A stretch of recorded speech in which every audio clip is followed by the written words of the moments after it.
Hi there, I'm Drew Reinhardt, physiotherapist at Rebuild Fitness and Physiotherapy here in Cambridge.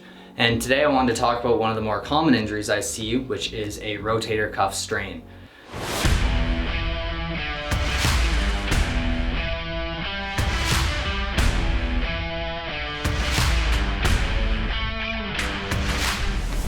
So the rotator cuff is a group of 4 muscles. It surrounds the shoulder joint and helps keep it stable and allows you to work overhead and in some end range positions without your shoulder dislocating or becoming injured.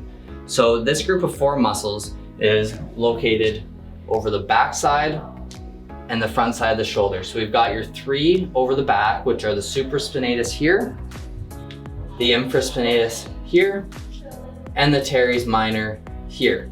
And then you also have subscapularis, which runs over the front of the shoulder joint underneath the pec muscle.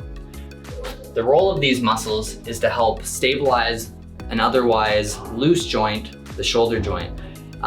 They're most involved in overhead activity, high velocity activities such as throwing, or high volume or weight activities. And that's actually how the shoulder and the rotator cuff gets injured most commonly. So something such as a high volume, like painting your ceiling or multiple ceilings in a weekend, throwing a ball a bunch of times, or a very high load activity such as a heavy overhead press or falling on an outstretched arm. The basic mechanics of that injury is the muscle and the tendon become overloaded, and that causes the tendon to undergo some damage. When the tendon becomes damaged, it has a tough time repairing itself unless you properly let it rest and then rehab it and strengthen it in the right progressive way. So what we often see is recovery time takes about 8 to 12 weeks for a rotator cuff strain, depending on severity of the injury. When we rehab the supraspinatus muscle, we focus on starting with isometric exercises such as an isometric abduction into a wall at an intensity that doesn't increase pain.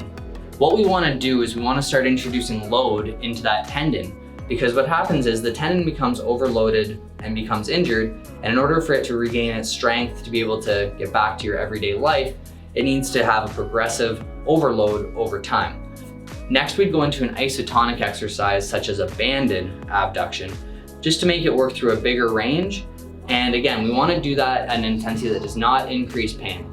Once that becomes easy, we move into more functional exercises such as an overhead press, or a reverse fly, or a row, activities that you'd have to do in your everyday life under load to help get you back to any activity you might love, such as baseball or volleyball, etc.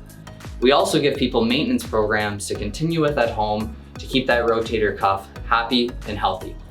If this injury sounds like something you're dealing with, or you have shoulder pain that you want to have looked at, come check us out and see if we can help you get your shoulders back to full health.